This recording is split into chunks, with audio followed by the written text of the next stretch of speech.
Hey everyone, my name is Mohammed and I'm your host for Freelance Canada, a show about what it's really like to freelance in Canada. Each week, I interview Canadian freelancers and industry experts as they get candid about the ever-challenging, always exciting, and sometimes hilarious aspects of freelancing. On the show today, I'm going to talk to Desirae Odjick. Desirae is a product and content marketer, which she says is a formal way of saying she tells stories about software. Desirae currently works at Shopify and has freelanced extensively for fintech companies as a result of her work on Half Banked, the personal finance blog she started. Today, Desirae and I talk about how Canadian freelancers can effectively market their business and create opportunities to generate passive income. So let's get to it. I'm so excited. Yay. I actually am quite excited too. So maybe we get started by understanding how you got started in freelancing and what's been your experience like so far. I got started freelancing by accident. So this is a kind of a funny story, but I started a personal finance blog because I was trying to think about how I was going to manage my own money. And the next logical step was, of course, to write about it on the internet. And I did that for about a year and a half, just for free as a passion project. I just loved it. And I was just really focused on it and interested in trying to figure out my own finances. So as I was writing about it, I was trying to promote the blog, trying to make sure it was a helpful resource for people. And I got an email at my blog email address one day saying, "Hey, I run this website that also talks about money. Do you want to write for us?" And I was like, I guess I do want to write for you. Like, that's more money. And I'm really focused on trying to figure out my money. So our interests seem very aligned here. And it was a funny intro. And I think a lot of bloggers will probably identify with this of like the first freelance client really teaches you what the floor is for freelance pricing because the articles, I think I was earning $40 per article. What? And I know. And so it was years ago. I was very young. Please don't judge me, but also please never accept $40 for an article as a writer. And that was really the start of my freelancing journey. And I had the opportunity after that to work with a lot of different clients in and around the financial writing and tech space. And that's how I got started freelancing. So you wanted to start focusing on your money and then you decided, hey, I should write about it. And the thought process about, hey, I'm going to write about it, did that come because you were already a type of person that was writing a lot and doing other types of writing and blogging? Or was it more so like, not only am I going to learn to freelance, but I'm also going to learn what it means to create content online? That's a very good question. And I probably should have started there. So I think instead of this coming out of the blue, I've always loved writing. So even all the way back to high school, I loved the internet, loved writing. I was very much that generation of predominantly women who got into like HTML and websites because they had a Neopets account. Yes. So I had my live journal accounts over the years. So writing online was not new for me. And I also happened to have studied marketing in school and worked as a marketer at the time. So I was not new to the concept of blogging, the concept of writing on the internet. So it probably wasn't as out of the blue that I thought I should blog about my budget. Just the combination of who really wants to write about budgeting, it turns out was me. I was that weirdo. And now look at you. You've got a fledgling website, Half Banked, and you've got partnerships or at least affiliates with, well, Simple, Coho, maybe even Borrowell, if I recall correctly. Definitely EQ. Just to kind of like name a few. So almost everyone that is looking to plug their product and are looking for influential people clearly are working with you. Thank you. Yeah, I've been very lucky. And it's really interesting because Half Banked, the blog, has never been my full-time income. And because of that, I've been really in a lucky place where on the affiliate side, I've been able to say no more than I've said yes. So any of the affiliates that I have, it is such a curated group because it's the products that I actually use. And so I've been so fortunate that I've never had to take an affiliate deal or plug a product that I don't personally use because of financial reasons. And I think that that actually, in a weird way, has made me more successful with affiliate marketing and that kind of passive income stream in my business because I can speak really credibly to the products because I actually use them. And speaking of affiliate income, has that been your primary source of revenue? Yeah, I have experimented with a few different types of revenue in my business over the time that I've been running it. So I've been running Half Bank for about 5 years, and I started with freelancing. So that was the first kind of monetization that I pursued. I added affiliates shortly after that. I tested out a paid product about 3 years ago, and what I found was the customer support side of it was too much on top of my freelance commitments and my full-time job. So I never launched it again. I said I would, but I didn't. And it's just sitting there. It's like ready. I could sell it tomorrow. So never did that again. But then freelancing was really a nice one to be able to scale up. And I didn't scale it in terms of hours spent on it because it was always on the side of a full-time job. But I was able to scale it in terms of pricing and delivering more value for the time I was spending. And so working with some of those clients was really great. And then sponsored posts as well was something that I've been lucky to work on some storytelling projects on Half Banked specifically, not just for the clients I work with. And those have been really fun as well to tell kind of a more interesting story than necessarily would fit on a corporate blog based on my own experiences with products. When you mentioned the paid product that's like ready to go tomorrow, how do you define paid product and what is your paid product? Paid products, I think of as kind of the information products that you would see like an ebook or an online course, all of those kind of things. So my specific one was called the Quick Budget Fix, and it was a 20-day email course that you would get over 4 weeks. And it would give you kind of a 15-minute chunk of things to do to tackle your own budget. And at the end of the 20 emails, if you had done each of the little tasks, you would have a budget that felt good for you, that helped you achieve your financial goals. Wow, that actually sounds awesome. So you have this product that can generate income for you, but it seems that the customer success part of it is what's keeping you from wanting to launch it again. Yeah, I think a lot of freelancers, I mean, I hope a lot of freelancers actually don't identify with the problem I ran into because you'll be a better business person than I was if you don't identify with this. But what I found was this was an information text product. And so it was not super high price. I don't even remember exactly what I sold it for. I think it was like $39. So it wasn't a high priced product by any means. And so the business model of a lower priced info product is that it's fully hands off. But the problem I ran into was that I really wanted everyone to have like as much success as possible. I really wanted to, like, if you give me $39, I will solve your problems. And that was a little bit more commitment than I had priced into the product. So like I really prided myself on like any question a student sent me, I would answer it within 24 hours. I was running a Facebook group for the people in the course. It was really intense. And okay, now as I'm talking through this, I'm like, yeah, I just didn't price it properly. And that was the problem. But I just couldn't not overinvest in my students' success. And that's why it just felt overwhelming at the time. I'm literally only just realizing this now. It's been like 3 years since I launched that product. And now I'm realizing why it didn't work out.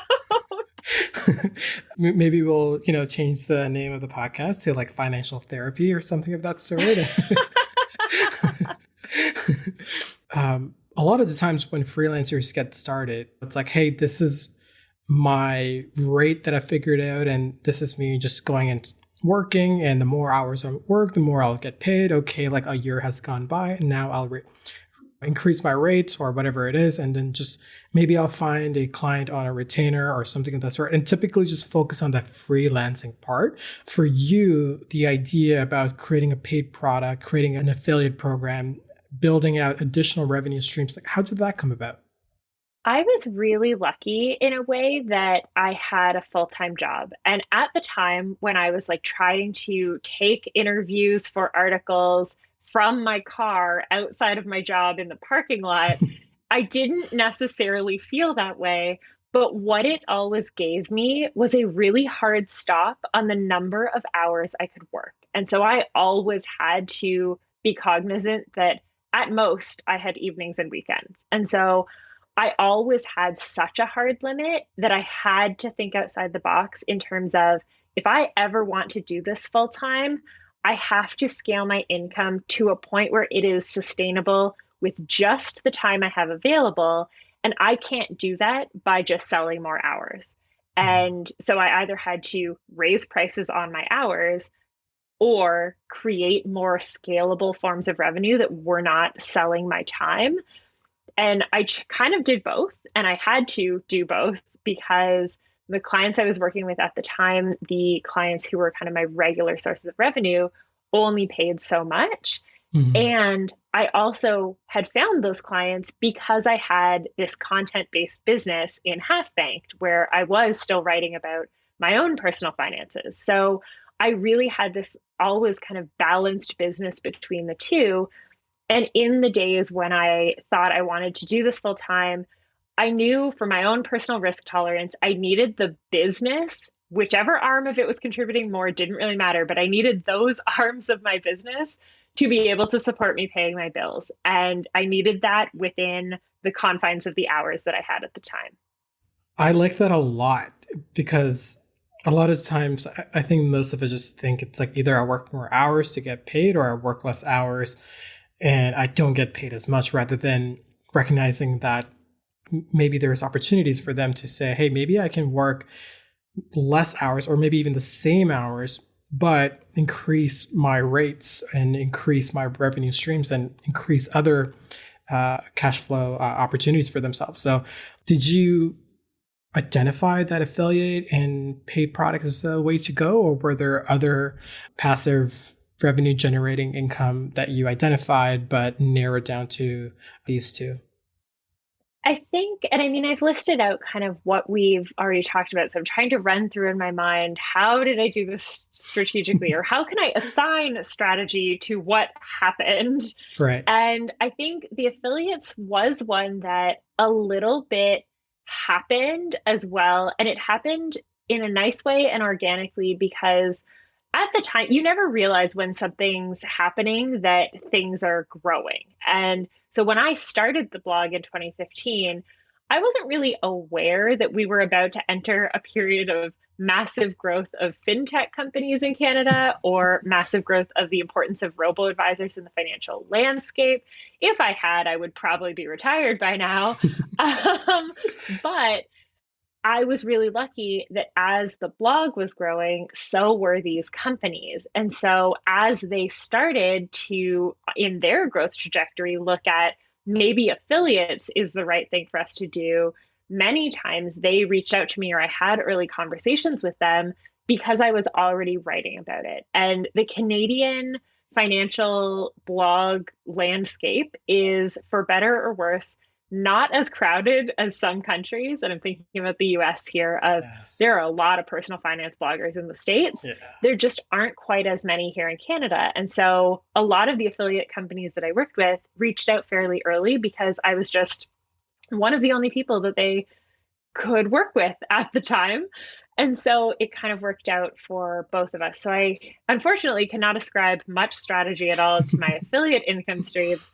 But I think the course, my original intent with it was if I create this once, I can keep selling it. And then that income is not directly tied to my time. And I think if I were to do it again, because I really do think over the next 10 years, online education, no matter what you want to teach, is such an opportunity.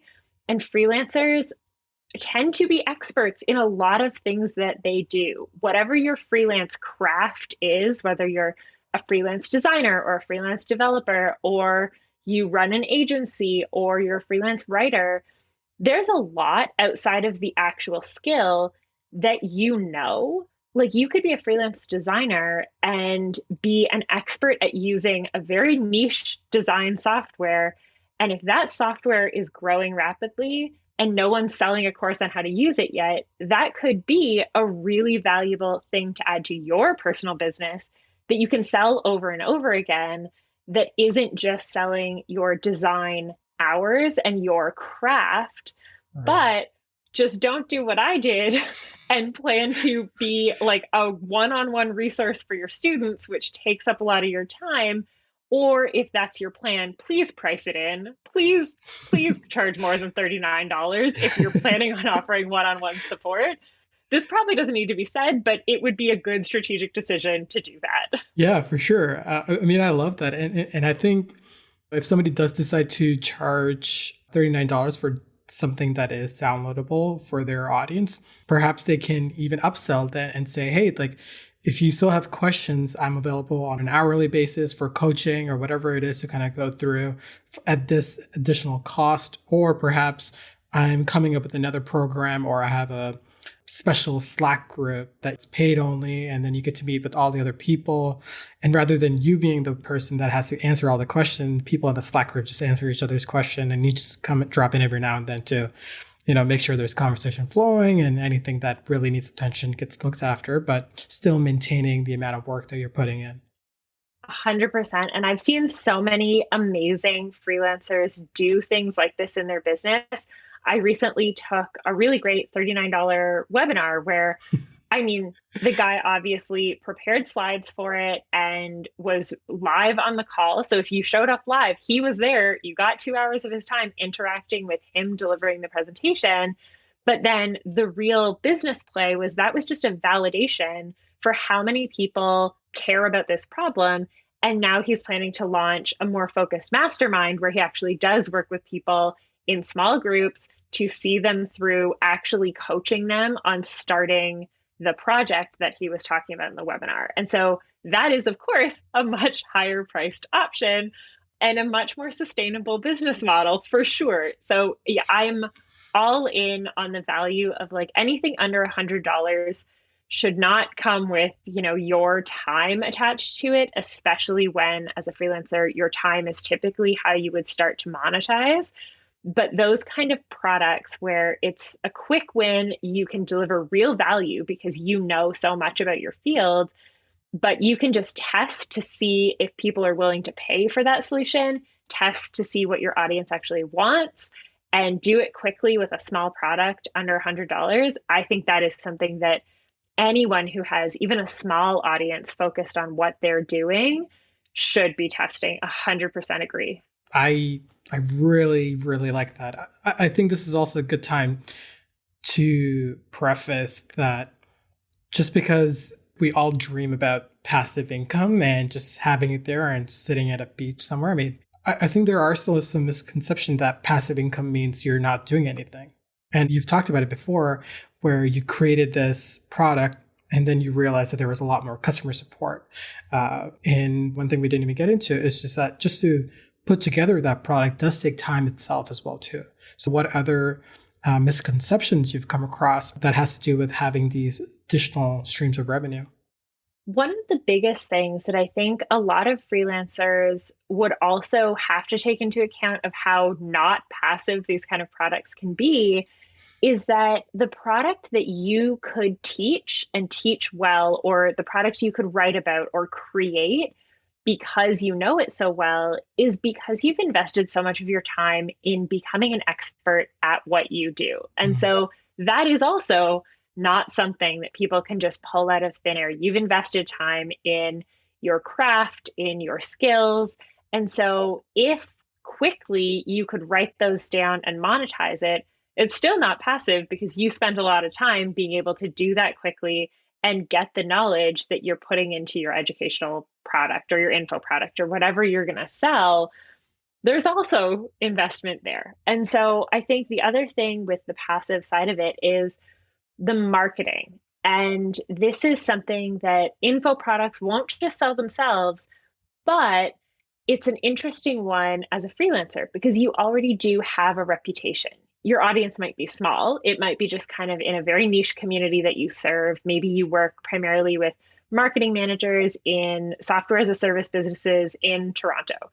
Among those people, you might be very well regarded. And if you can create a product that solves their needs, they might buy it, but it's because you've built the reputation. If you have a good reputation with those people, if that's your audience, and if that's who you're selling to, that's great. If, on the other hand, you have this great reputation with these marketing managers, but you want to sell to designers, you need to find out where designers are hanging out. You need to market to those designers, and then you need to build credibility with them. So that is also an investment of time before you can make passive income selling them an informational product or a course. So there really is a lot that goes into it. Although if you've built up an audience and you understand them and you're really good at what you're eventually going to teach them, it can feel easier. But just because it feels easy doesn't mean that it's not based on work you've already done.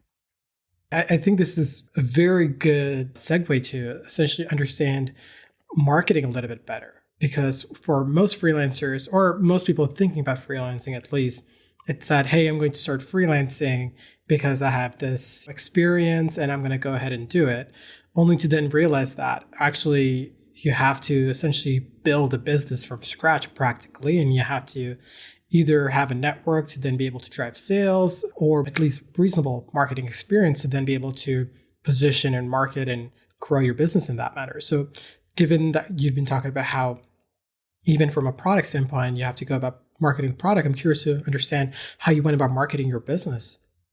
The biggest thing when it comes to marketing is understanding what problem you're trying to solve in your business. And this example that you've started us off with is really great, because if the problem is you have just started and you have no clients, that's a very well-defined problem.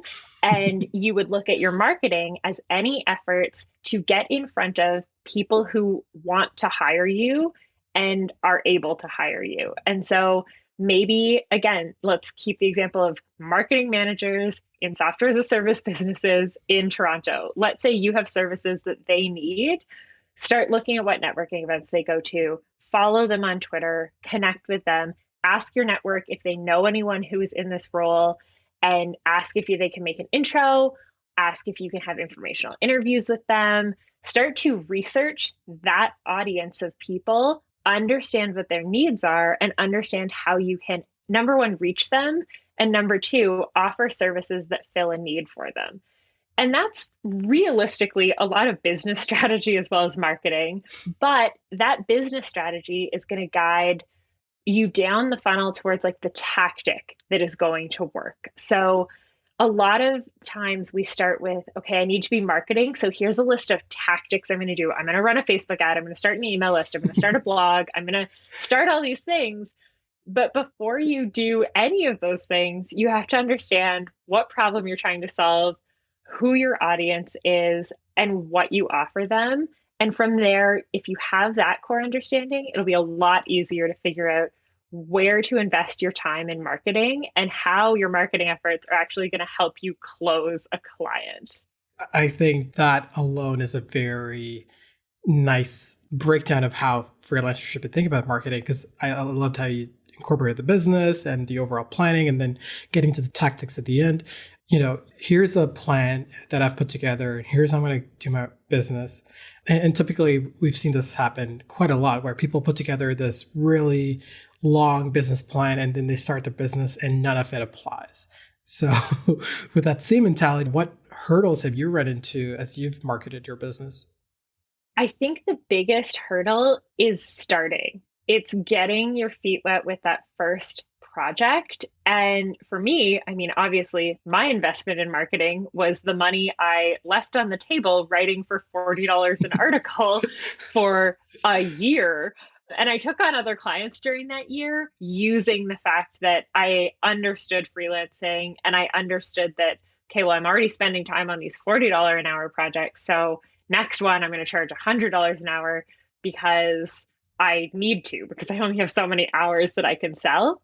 Right. So without digging too much into that, to get over that hurdle of having this like beautiful plan that's super perfect, get those decisions at a high level. I mean, a one sentence answer of like, how do I serve my clients and what do they need from me?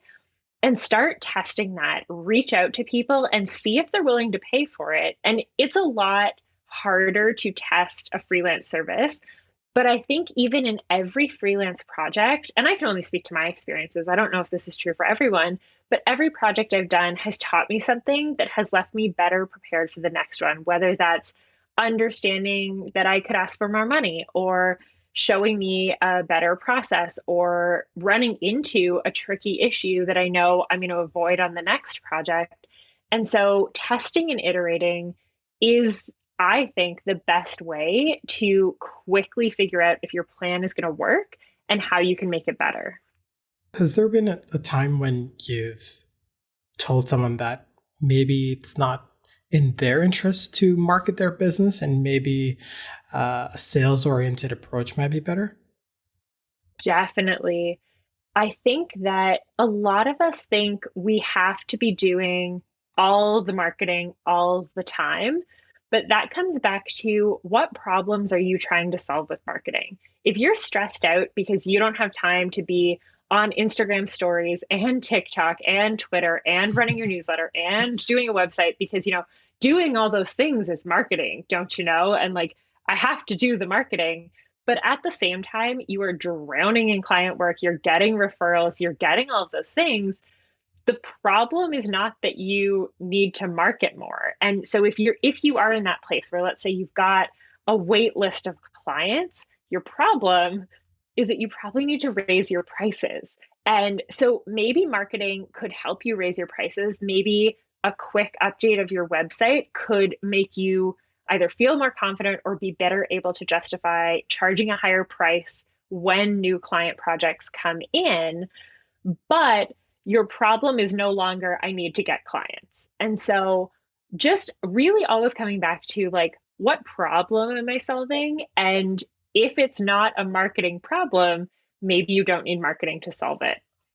I'm taking a moment here to digest all of this because I'm also just like, yeah, that makes total sense. I like how you've structured it. And I definitely appreciate your approach to it being so logical, if that makes sense. Right? It's only ever logical when it's not your business. Yeah. Again, this is the person who is like, yeah, it seems strategic in retrospect. So like, let's just say it was strategic. And yeah, I should sell my time for like $39 one time. Like that, this is going to be a good business decision. Question I did have is, or at least freelancers that I've talked to, is they'll start their freelance business and it's like, okay, I need to market my business. And you've touched on this as well. It's that they'll start going on every different platform. They'll be on TikTok, they'll be on Twitter, they'll be on Facebook. And perhaps you also maybe made this same mistake earlier on as you were getting started. I don't know.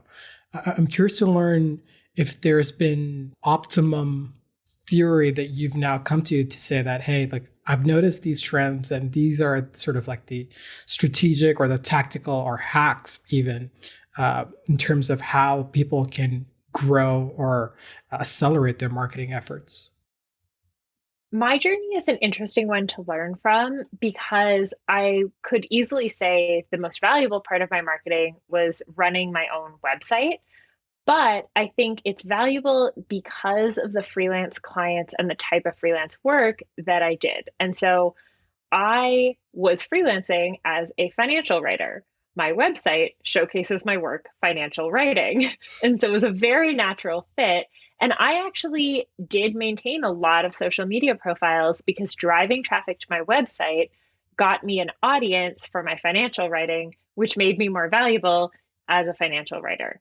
If you are doing a much more niche service-based freelance kind of only, let's say, business, then you should be looking, if your goal is to get in front of the right people who can hire you, you can do that, but understand where they hang out online. So you don't need to be on every social media platform, but if your target audience of people who tend to hire you within companies or for their own businesses hangs out on Instagram, you should hang out on Instagram because that's where you're going to connect with people. And then I would also say, you should have your own website. And the website is not necessarily just for building an audience or building your list. If I was running like just a new freelance business today where I was trying to make it easier for clients to find and hire me, I would want them to find me on the social media platform that they already use. So figure out what that was and build a profile there. And then build a website that when they're interested and they find me on that social media profile that I have, they click through to my website and they can see examples of what I can do for them. And whether that's case studies or a design portfolio or articles about the thing that I want to write for them about, or a business that I run that is aligned with what they want to do for their business and shows that I can do it, that's how I would use my website. And so those two things are what I would do if I was starting today and I wanted to get in front of the right people and make it easier and less of a hard thing for them to want to hire me. How many of your clients currently follow this path? Or I feel you're definitely at a part now where most people that are in the industry that would be a potential client already know you, whether it's from your website or from your social platforms. Am I right to assume that? Yeah, the financial space in Canada it's just a very small world.